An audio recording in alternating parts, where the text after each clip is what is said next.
इसलिए लक्ष्मी के व्रत नहीं है, ब्रह्मा जी की पत्नी ब्रह्माणी के व्रत नहीं है। क्यों नहीं है? क्योंकि एक बार ब्रह्मा जी पुष्कर राज की भूमि पर यज्ञ कर रहे थे। ओम इंद्राय स्वाहा, ओम वायव्ये स्वाहा। ब्रह्मा जी यज्ञ करने के लिए बैठ रहे थे, यज्ञ का मुहूर्त निकल रहा था। ब्राह्मणों ने कहा, ब्रह्मा जी सरस्वती जी को बुलाओ, यज्ञ में बिठाओ। ब्रह्मा जी सरस्वती के पास गए, वीणा देवी चलिए तैयार होकर जल्दी चलो। वीणा कहती है अभी मेरे को टाइम लगेगा, आ रही हूं।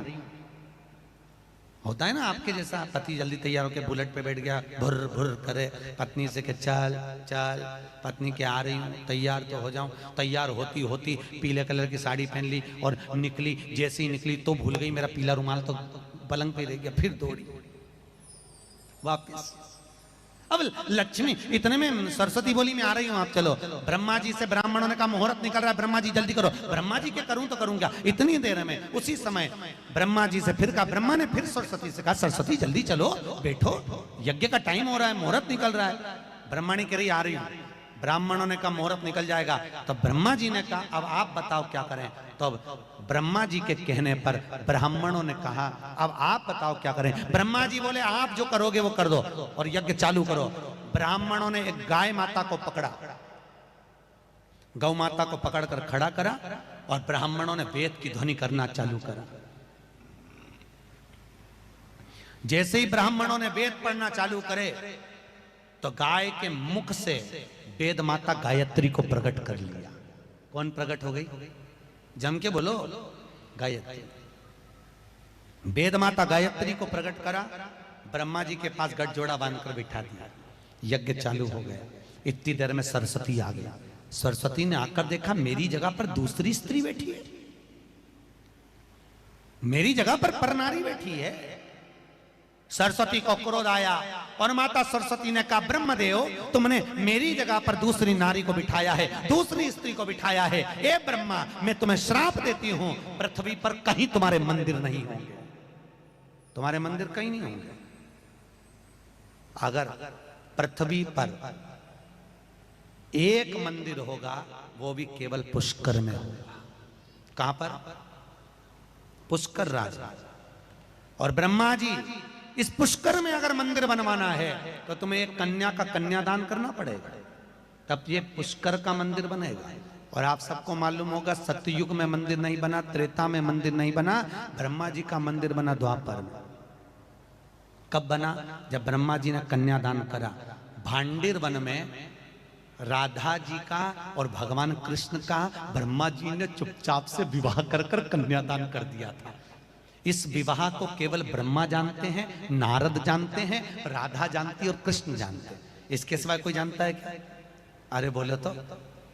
भगवान कृष्ण की 16,108 रानियों में कहीं राधा जी का नाम है क्या? अरे बोलो जम के, नहीं है। भगवान कृष्ण की 16,108 रानी में राधा का नाम नहीं है और राधा के पति में कृष्ण का नाम नहीं है। राधा जी के पति का नाम क्या है? अरे बोलो जम के। अभी तो बोले थे हमारे श्रेणी जी और सब लोग बोलते थे कि हमारे यहाँ भागवत हुई, तो बताओ राधा जी के पति का नाम क्या? क्या नाम है राधा जी के पति का? अनय घोष। क्या नाम है राधा के पति का? अनय घोष। राधा जी की सास का नाम था जटिला, ननन का नाम था कुटिला। राधा जी का विवाह हुआ था ग्राम छाता।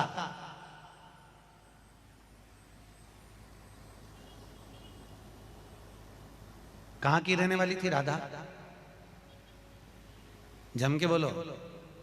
है? बरसाना। पक्के में? बरसाने की राधा नहीं थी, राधा जी थी रावल गांव की।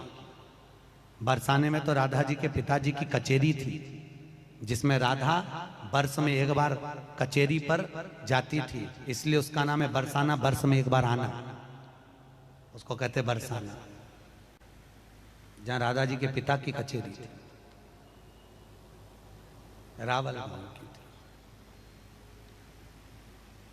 क्रोधित होकर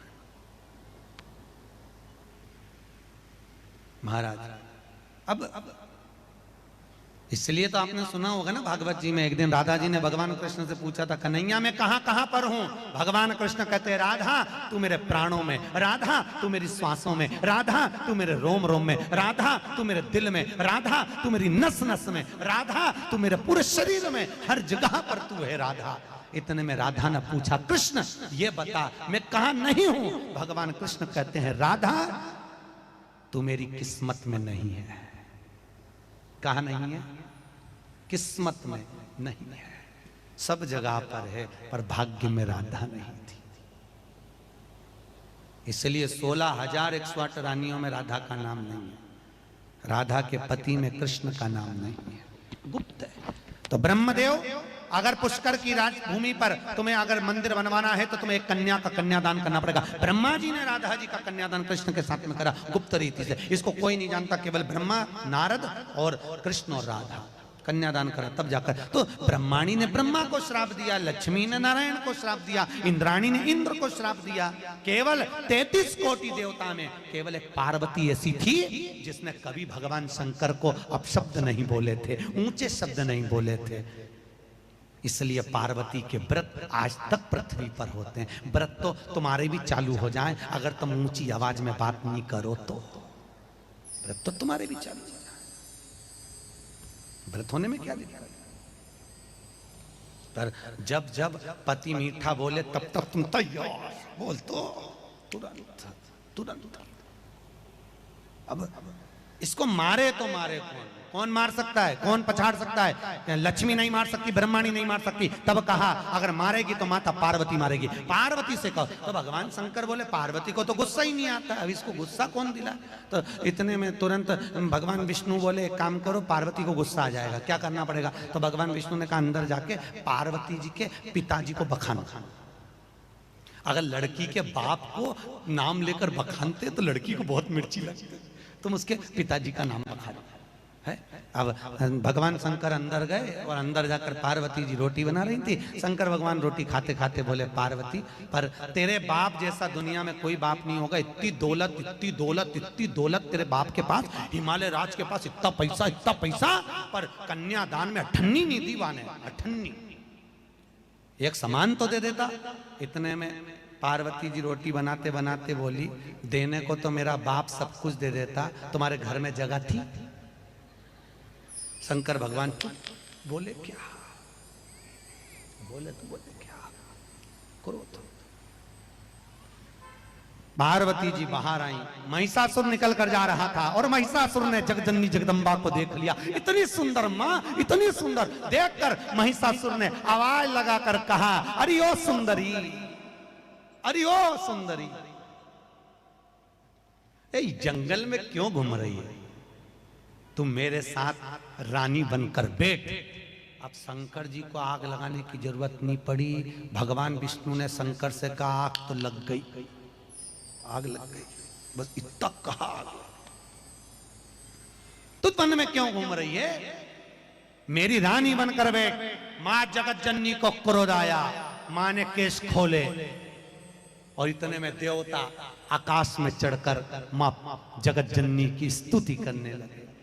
मां तेरे भक्त जनन पर माता भीड़ पड़ी है भारी, दानव दल पर टूट पड़ो मां करके सिंह सवारी। सो सिंहों से तू बलशाली, अष्ट भुजाओं वाली, दुखियों के दुखड़े निवारती। ओ मैया हम सब उतारे तेरी आरती। अम्बे तू सब गाइए, अम्बे काली जय दुर्गे कप्पर वाली, तेरी आरती। ओ मैया हम सब उतारे तेरी आरती। अम्बे करी गंधर्व गान करे, अप्सरा नृत्य करी, चारों तरफ सुख समाहित हुआ महाराज।